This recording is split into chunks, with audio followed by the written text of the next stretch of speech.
action.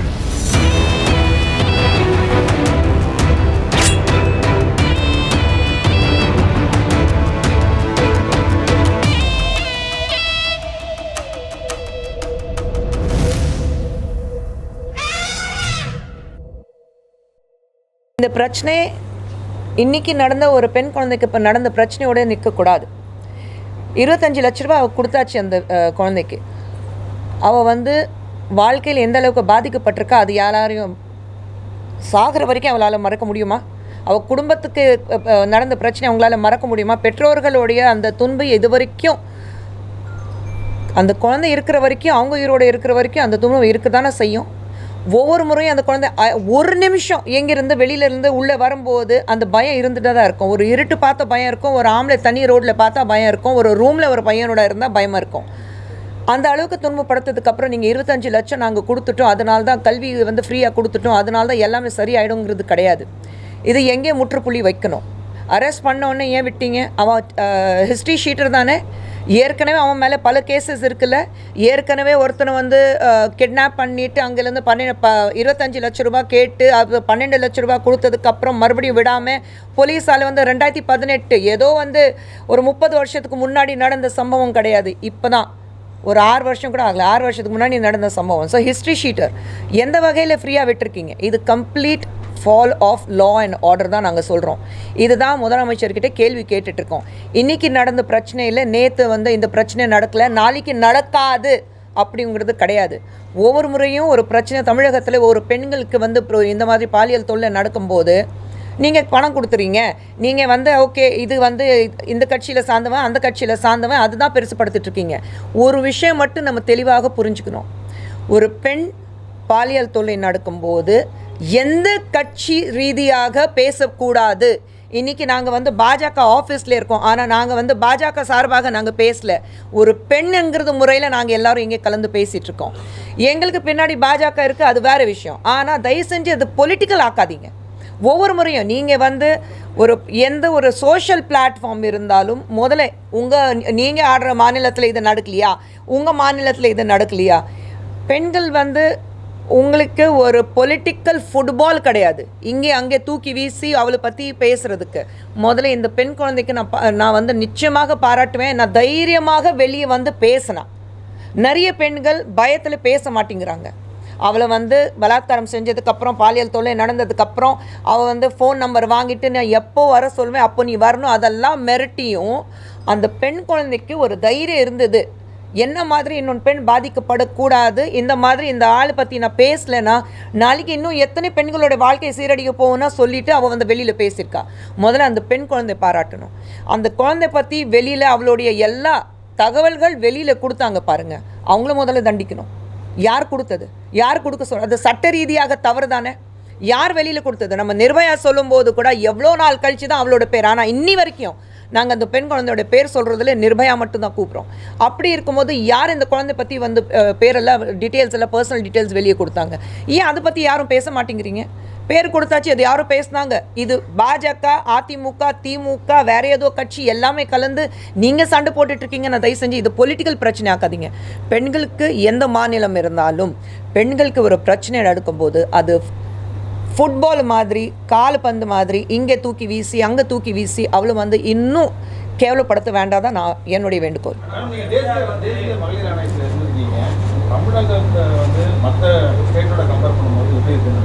நான் இப்போது NCW member இல்லை, அதனால தான் அதை பற்றி என்னால் பேசக்கூடாது. இருந்திருக்கேன் அதனால தான், ஆனால் இப்போ இல்லை. ஸோ அதை பற்றி நான் இப்போ பேசவும் கூடாது.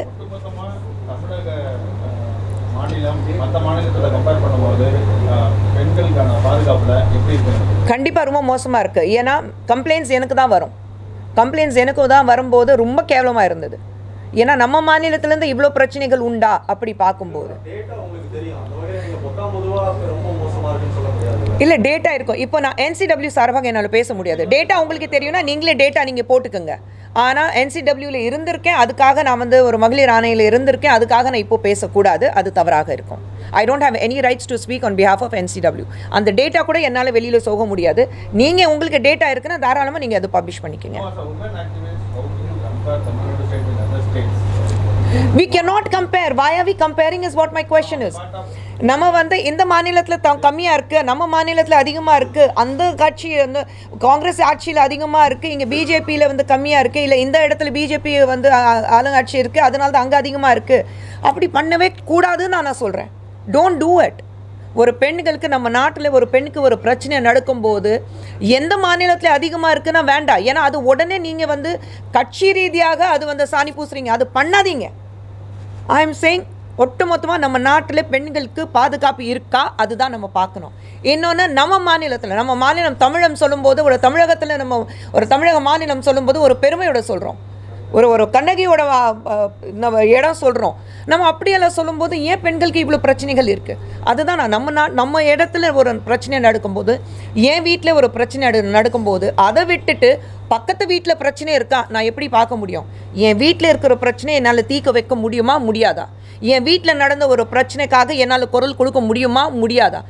என் வீட்டில் ஒரு பிரச்சனை நடக்குது. இப்போ இன்றைக்கி திமுக பார்த்தீங்கன்னா என் வீட்டில் ஒரு பிரச்சனை நடக்குது, ஆனால் அதுக்கு வந்து நான் கண்ணு மூடிட்டு ஒன்றுமே இல்லை, எல்லாமே சரியாக இருக்குது, மேலேருந்து மழைப்பு பூசி பக்கத்து வீட்டில் என்ன பிரச்சனை இருக்குது முதல்ல அதை பற்றி பேசு. கண்ணாடி வீட்டில் நான் உட்காந்துட்டு இன்னொன்று வீட்டில் கல் வீசக்கூடாது தான் நான் சொல்லுவேன்.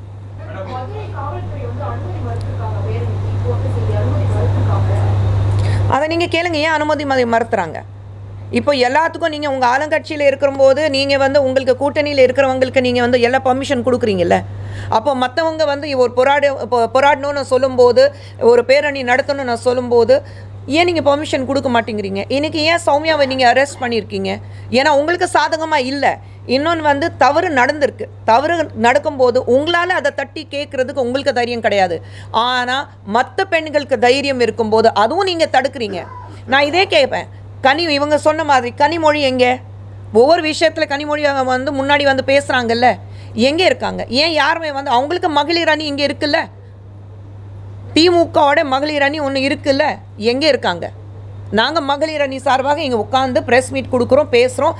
நாளைக்கு எங்களை கைது பண்ணாலும் பரவாயில்ல, நாங்கள் வந்து பேரணிக்கு போவோம். சௌமியாவை வந்து என்னை அரெஸ்ட் பண்ணாலும் பரவாயில்ல, நான் பேரணிக்கு போவேன், போராட்டத்துக்கு போவேன். அரெஸ்ட் ஆனாங்க. நான் சொல்கிறேன், ஏன் கொஞ்ச நாளுக்கு முன்னாடி நம்ம மறுபடியும் இந்த மாதிரி பேரணி நடத்தும் போது, போராட்டம் நடக்கும்போது தமிழிசை சௌந்தரராஜன் அரெஸ்ட் பண்ணாங்க 2 முறை. நாங்கள் அதுக்கு பயப்படலை. ஆனால் உங்கள் சார்பாக எந்த பெண் தெருவுக்கு வந்தா? உங்கள் சார்பாக யார் குரல் கொடுத்தா? யாராவது திமுகலேருந்து இது வரைக்கும் ஒரு பெண் மந்திரி இருக்கட்டும், இல்லை ஒரு எம்பி இருக்கட்டும், ஒரு எம்எல்ஏ இருக்கட்டும், யாராவது குரல் கொடுத்தாங்களா? ஏன் எல்லாரும் மௌனமாக இருக்கீங்க நான் கேட்குறேன்.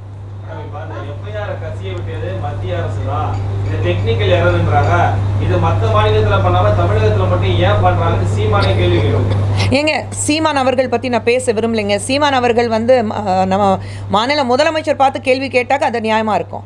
சரிங்களா? ஒரு குற்றம் சாட்டணுங்கிறதுக்காக நீங்கள் என்ன வேணாலும் சொல்லலாம். ஸோ சீமான் அவர்களுக்கு நான் பதில் கொடுக்க விரும்பல.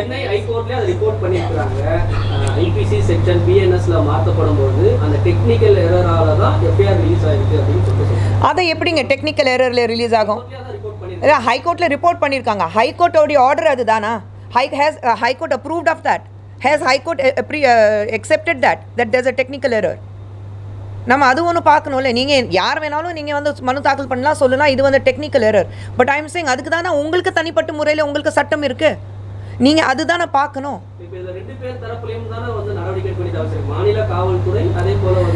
யார் நீங்கள் நடவடிக்கை எடுங்க. அதனால தான் நாங்கள் வந்து நீங்கள் வந்து நடவடிக்கை எடுக்காதீங்கன்னு நாங்கள் யாருமே சொல்லலை.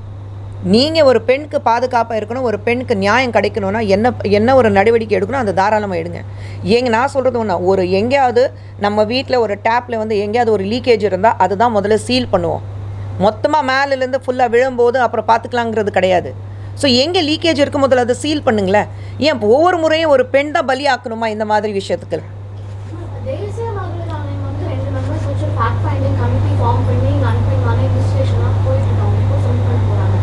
மாநில மகளிர் ஆணையம் நம்ம ஸ்டேட்ல இருக்கு. அவங்க இதை பற்றி அந்த கமிட்டியோ எதுவும் பண்ண மாதிரி தெரியல. அவங்களோட நடவடிக்கை ஒன்றுமே பண்ணலையே. ஸ்டேட் உமன் கமிஷன் இருக்குது, எங்கே இருக்காங்க? அவங்க போனாங்களா? கவர்னர் பார்த்தாங்களா?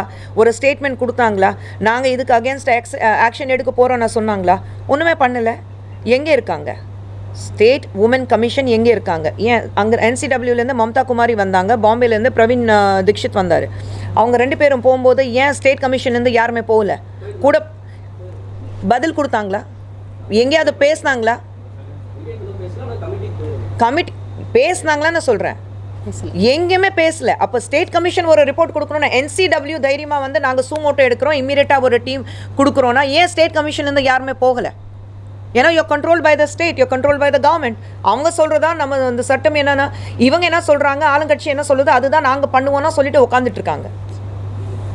யார் அந்த சார் அப்படிங்கிறது வந்து ஒரு முக்கியமான விவாதமாக இருக்கு மேடம். பிஜேபி தரப்புலையும் அதை என்ன தொடர்ந்து முன்வைக்கிறீங்களா? ஞானசேகரனுக்கு பின்னணியில் யார் இருப்பாங்கன்னு பிஜேபி தரப்புலையும்? ஆமாங்க, அதுதான கேள்வி கேட்டுட்டு இருக்கோம். யார் அந்த சார் சொல்லி தான் விட்டோம். யார் அந்த சார்? போலீஸ் என்ன சொல்றாங்க, மொபைல் ஏர்பிளேன் மோட்ல இருந்துச்சு, ஆன்ல இல்லை, அவர் மிரட்டுறதுக்காண்டி அந்த தன்னோட கருத்துக்கு இணங்க வைக்கிறதுக்காண்டி அப்படி மிரட்டியிருக்காரு அப்படிங்கிற மாதிரி போலீஸ் சொல்லுவாங்க. எங்கள் போலீஸ் அப்படி பதில் சொல்லலாமா? நான் கேட்குற கேள்வி ஒன்று தான். அவங்க வீட்டில் இப்படி ஒரு பிரச்சனை வந்தால் அவங்க இந்த பதில் கொடுப்பாங்களா? அப்போ மட்டும் நடவடிக்கை வேறு மாதிரி இருக்கும்ல. இல்லைங்க, மனிதர்கள் சொல்லும்போது நமக்கு வந்து ஆனால் உணர்வுபூர்வமாக இருக்கிறதுனால தான் நம்ம இங்கே உட்காந்துட்டு பேசிகிட்டு இருக்கோங்க. எல்லோரும் நாங்கள் வந்து மிஷின் கிடையாதுல்ல.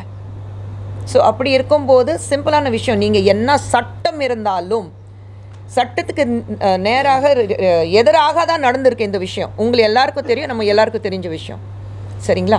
ஆனால் கேட்குற கேள்வி, அவங்க வந்து சட்டத்துக்கு பேப்பரில் எப்படி இருந்தது, வாட்ஸ்அப்பில் எப்படி இருந்தது, குரூப்பில் எப்படி இருந்தது, அதுக்காக தான் இது பண்ணோம். உங்கள் வீட்டில் நடந்தால் இது பதில் வருமானா என்னோட கேள்வி அதுதான். வராதுல்ல. அப்போ அந்த குழந்தை உங்கள் வீட்டு குழந்தைனை பார்த்துக்கங்கன்னு நான் சொல்கிறேன். மேடம், தேசிய மகளிர் ஆணைய பொறுப்புல இருந்து நீங்கள் விலகியதுக்கு பிறகு ரொம்ப பெருசாக நிகழ்ச்சிகளை பார்க்க முடியல. கட்சி நிகழ்ச்சிக்கு உங்களை அழைக்கல அப்படின்றலாம் பேசி இன்னைக்கு எங்கே இருக்கேன்? இன்னைக்கு எங்கே இருக்கேன்? நான் எங்கேயுமே வந்து ஃபர்ஸ்ட் ஆஃப் ஆல் அன்றைக்கி நடந்த விஷயம் வந்து ரொம்ப தவறானது. ஆர்டிக்கல் 21 கான்ஸ்டிடியூஷன் படி என் அனுமதி இல்லாமல் என் வாய்ஸ் ரெக்கார்டு பண்ணுறது மிகப்பெரிய குற்றமாகும், சரிங்களா? அதுதான் அன்றைக்கி நடந்தது. அதெல்லாம் விட்டாச்சு, அதெல்லாம் தாண்டி போயாச்சு. தவறு நடந்தது, அவங்களும் வந்து மன்னிப்பு கேட்டுட்டாங்க, அது விட்டாச்சு. இதுக்கப்புறம் என்ன புது வருஷத்தில் புதுசாக என்ன பண்ணணும், இன்னும் நல்ல வகையில் இன்னும் என்னென்ன விஷயங்கள் நம்ம பண்ண முடியும் அதுதான் பார்த்துட்டு போகணும்னா தவிர கடந்த விஷயம் அப்படி கடந்து போகட்டும். No point. துணைவேந்தர்களை நியமிப்பது ஆளோட பொறுப்பா இருக்கு. நீங்க இப்போ அங்க அண்ணா யூனிவர்சிட்டியில கூட வைஸ் சான்சலர்ஸா இல்லைன்றாங்க. அதனால இப்போ நீங்க ஆளுநர்கிட்டே போய் மனு கொடுக்க போறீங்க, அதுல இந்த விஷயத்தை மையப்படுத்துவீங்களா? அவங்க தான் பதில் சொல்லுவாங்க.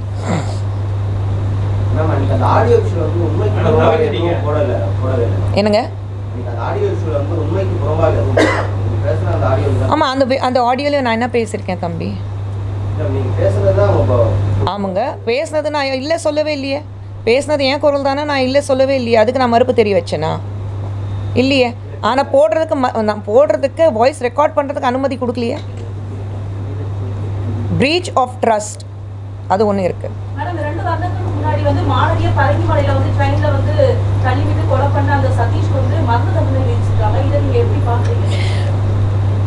நம்ம சமுதாயத்தில், நம்ம நாட்டில் ஒரு மிக இந்த மாதிரி ஒரு சிவிய தண்டனை கொடுக்காத பட்சத்தில் இந்த மாதிரி தவறுகள் நடந்துட்டு தான் இருக்கும். இங்கே குற்றம் செய்கிறவங்க நம்ம நாட்டோட எல்லை தாண்டி போன உடனே குற்றம் பண்ணுறதுக்கு எங்கேயாவது எச்ச துப்புறதுக்கு யோசிக்கிறாங்கல்ல. அப்போ நம்ம நாட்டில் மட்டும் ஏன் அந்த பயம் கிடையாது? ரோடில் ஒரு ட்ராக்கில் போயிட்டுருக்கும்போது ரோடு ட்ராக் மாறி நீங்கள் வேறு லேனில் போகிறதுக்கு பயப்படுவாங்கல்ல. ஒரு சிக்னலில் நிற்கும்போது ரெட் இருந்தால் எல்லோ விழுந்தாலும் உட்காந்து நின்றுடுவாங்கல்ல. அதை தாண்டி போகக்கூடாது. ஜெப்ரா கிராசிங் அந்த கோடு இருக்கும், அதை தாண்டியும் போக மாட்டாங்க. நம்ம நாட்டில் மட்டும் ஏன் நீங்கள் வந்து அந்த சட்டத்தை மதிக்க மாட்டேங்கிறீங்க நான் கேட்குறேன். இவ்வளோ பார்க்கக்கூடியவங்க இதே ஆண்கள் வந்து வெளிய நாட்டில் போய் ஒரு பெண் தொடுறதுக்கு ஒரு வகை இல்லை, 1000 தடவை யோசிப்பாங்க. அப்போது நம்ம நாட்டில் இருக்கிற பெண்கள் அவ்வளோ இலவமாக போச்சு. யார் வேணாலும், யார் வீட்டு பெண் இருந்தாலும் நான் தொடுவேன், நான் என்ன வேணாலும் பண்ணுவேன். அந்த சட்டத்தோடைய பயம் ஏன் கிடையாது? இந்த மாதிரி ஒரு மரண தண்டனை, இந்த மாதிரி ஒரு கடுமையான தண்டனை கொடுத்தா தான் அந்த பயம் வரும். நம்ம நாட்டில் பயம் வர வரைக்கும், அந்த சட்டத்தோட பயம் வர வரைக்கும் எதுவுமே நடக்காது. ஏனுங்க, ஏன் இது வரைக்கும் என்ன பிரச்சனை நடந்தது? குஷ்பு சுந்தருக்கு என்ன பிரச்சனை இருக்கு? நல்லா தான் இருக்கேன்.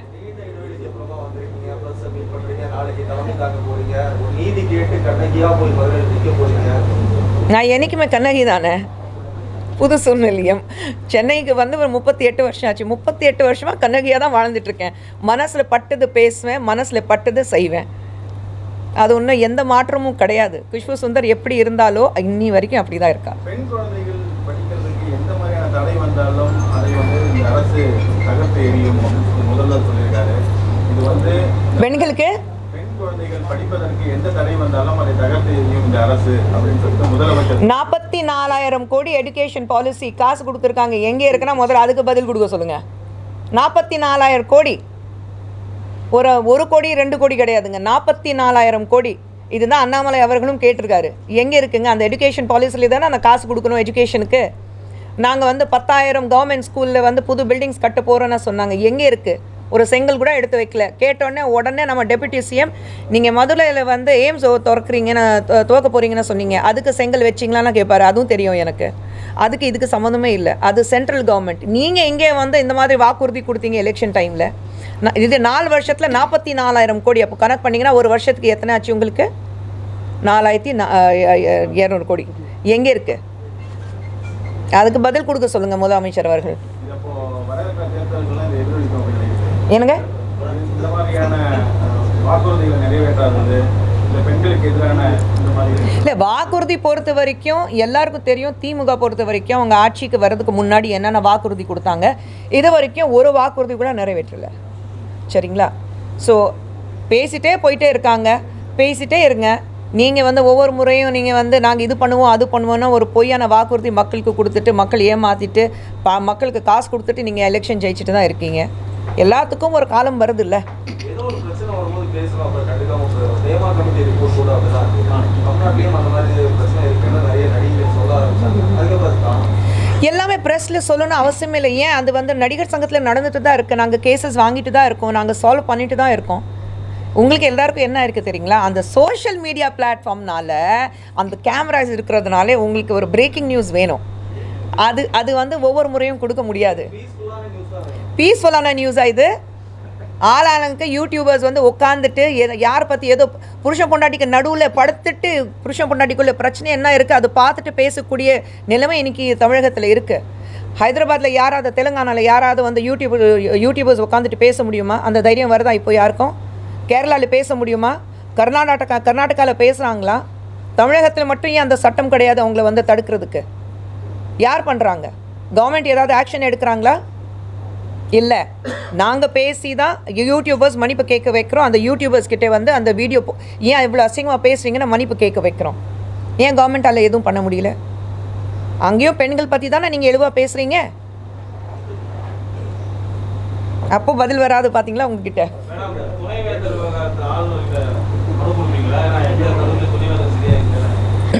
அது நம்ம மேலிடத்தில் கேட்டுட்டு நம்ம மனுவில் அதில் இல்லை அந்த மனு கொடுக்கும்போது அதில் சேர்த்துக்கிறத பற்றி நாங்கள் மாநிலத்தில் தலைமையில் கேட்டுட்டு நாங்கள் அதை முடிவு சொல்கிறோம். இந்த ஸ்டேட் கவர்மெண்ட் கீழே இருக்கக்கூடிய மகளிர் ஆணையம் வந்து இந்த விஷயத்தில் எதுவும் பேசலை, அமைதியாக இருந்திருக்கிறாங்கன்னு ஒரு தகவல் சொன்னீங்க. அதுதான் சொன்னேன். இப்போ அதை சொன்னீங்க. நம்ம ஸ்டேட் கவர்மெண்ட் கட்டுப்பாட்டுக்குள்ள இருக்குது. அதே போல் இப்போ இந்த பாதிக்கப்பட்ட மாணவி விஷயத்திலையும் ஸ்டேட் கவர்மெண்ட் கட்டுப்பாட்டு கீழே இருக்கக்கூடிய அதிகாரிகள் தான் விசாரணை அமைப்பில் இருக்கிறாங்க. இதில் உண்மை வரும்னு நீங்கள் நம்புறீங்களா? ஏற்கனவே இதே போல போடப்பட்ட பல வழக்குகள் அண்ணா நகர் சம்பவம் உட்பட எல்லாமே கிடப்பில் தான் போச்சு. அதில் எந்த முடிவுகளும் வந்ததில்லை. இதுலையும் வரும்னு நீங்கள் நம்புறீங்களா? நிச்சயமாக நம்பிக்கை கிடையாது. அதுக்காக தான் நான் போராடிட்டு இருக்கோம். அதுக்காக தான் நாங்கள் குரல் கொடுத்துட்ருக்கோம். இது வரைக்கும் தமிழகத்தில் பெண்களுக்கு எதிராக நடந்த பிரச்சனைகள்ங்க திமுக ஆட்சியில் இருக்கும்போது பெண்களுக்கு இந்த 4 வருஷத்தில் எத்தனை பிரச்சனைகள் வந்திருக்கு? ஏதாவது தீர்ப்பு நமக்கு கிடச்சிருக்கா? இன்றைக்கி பேசுவோம், நாளைக்கு வந்து அதை அப்படியே மறந்துடுவோம். ஏன்னா அதுக்கப்புறம் வேறு விஷயமா இவங்க திசை திருப்புறதுக்காக வேறு விஷயமா பேச ஆரம்பிச்சிருவாங்க. அவ்வளோதான் நடக்குது. இதில் ஒரு விஷயம், உண்மையை பேசின காவல்துறை அதிகாரியை சஸ்பெண்ட் பண்ணுறது தான் இந்த ஆட்சி. அதையும் சேர்த்துக்கோ. ஆமாம், உண்மையை பேசினார்ல, இது சட்ட ஒழுங்கு சரியில்லைன்னு பேசின காவல்துறை அதிகாரியை நீங்கள் என்ன பண்ணீங்க? சஸ்பெண்ட் பண்ணியிருக்கீங்க. அப்போ எப்படி பேசுவாங்க தைரியமாக? எங்கே நியாயம் கிடைக்கும்? காவல்துறை அதிகாரிக்கே பாதுகாப்பு இல்லை, அவருடைய வேலைக்கே வந்து உத்தரவாதம் இல்லை. அப்புறம் எப்படி நீங்கள் நியாயத்தை எதிர்பார்க்குறீங்க தமிழ்நாட்டில்? ஏன் இவ்வளோ வந்து நானே போனேன். கள்ளக்குறிச்சி பக்கத்தில் வந்து ஒரு எத்தனை பேர் வந்து அந்த கள்ளச்சாராயம் குடிச்சிட்டு இறந்தாங்க. அதுக்கப்புறம் என்னாச்சு? ஏதாவது வந்ததா? தகவல் வந்ததா? அங்கே யார் கள்ளச்சாராயம் காய்ச்சினாங்க? அவங்க வந்து திமுகவுக்கு சார்ந்தவங்க தான். அவங்க ஏதாவது அவங்க தகவல் கிடச்சதா? என்ன ஆனாங்க? அதை பற்றி யாராவது பேசுகிறோமா? அவங்களுக்கு அந்த கிராமத்தில் இருக்கிறவங்களுக்கு நியாயம் கிடைச்சதா? இல்லை.